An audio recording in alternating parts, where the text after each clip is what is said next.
आज का पहला पाठ नबी जकरिया का ग्रंथ अध्याय 9 पद संख्या 9 से 10। प्रभु यह कहता है, हे सियोन की पुत्री आनंद मना, हे यरूशलेम की पुत्री जयकार कर। देख, तेरे राजा तेरे पास आ रहे हैं।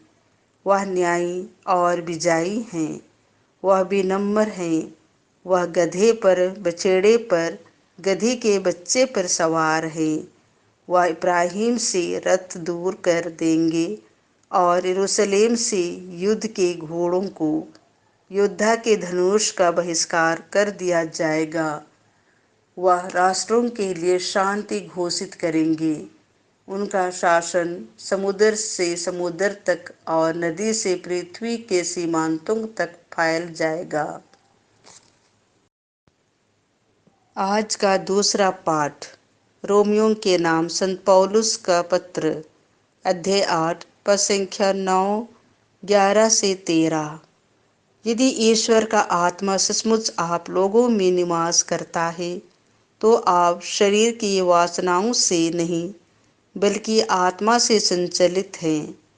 जिस मनुष्य में मसीह का आत्मा निवास नहीं करता वह मसीह का नहीं। जिसने यीशु को मृतकों में से जिलाया, यदि उसका आत्मा आप लोगों में निवास करता है तो जिसने यीशु मसीह को मृतकों में से जिलाया है वह अपने आत्मा द्वारा जो आप में निवास करता है आपके नाश्वर शरीरों को भी जीवन प्रदान करेगा। इसीलिए भाइयों, शरीर की वासनाओं का हम पर कोई अधिकार नहीं।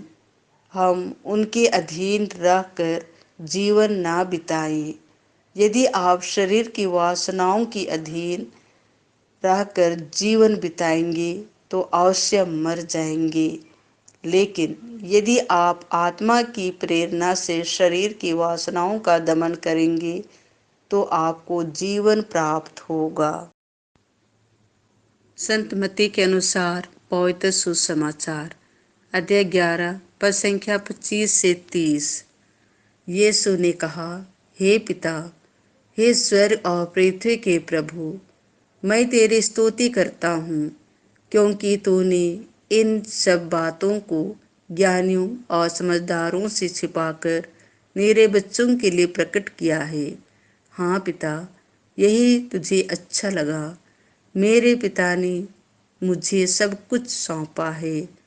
पिता को छोड़कर कोई भी पुत्र को नहीं जानता। इसी तरह पिता को कोई भी नहीं जानता, केवल पुत्र जानता है, और वही जिसके लिए पुत्र उसे प्रकट करने की कृपा करे। थके मांदे और बोझ से दबे हुए लोगों, तुम सबके सब मेरे पास आओ, मैं तुम्हें विश्राम दूंगा। मेरा जुआ अपने ऊपर ले लो और मुझसे सीखो। मैं स्वभाव से नम्र और विनीत हूँ। इस तरह तुम अपनी आत्मा के लिए शांति पाओगे, क्योंकि मेरा जुआ सहज है और मेरा बोझ हल्का।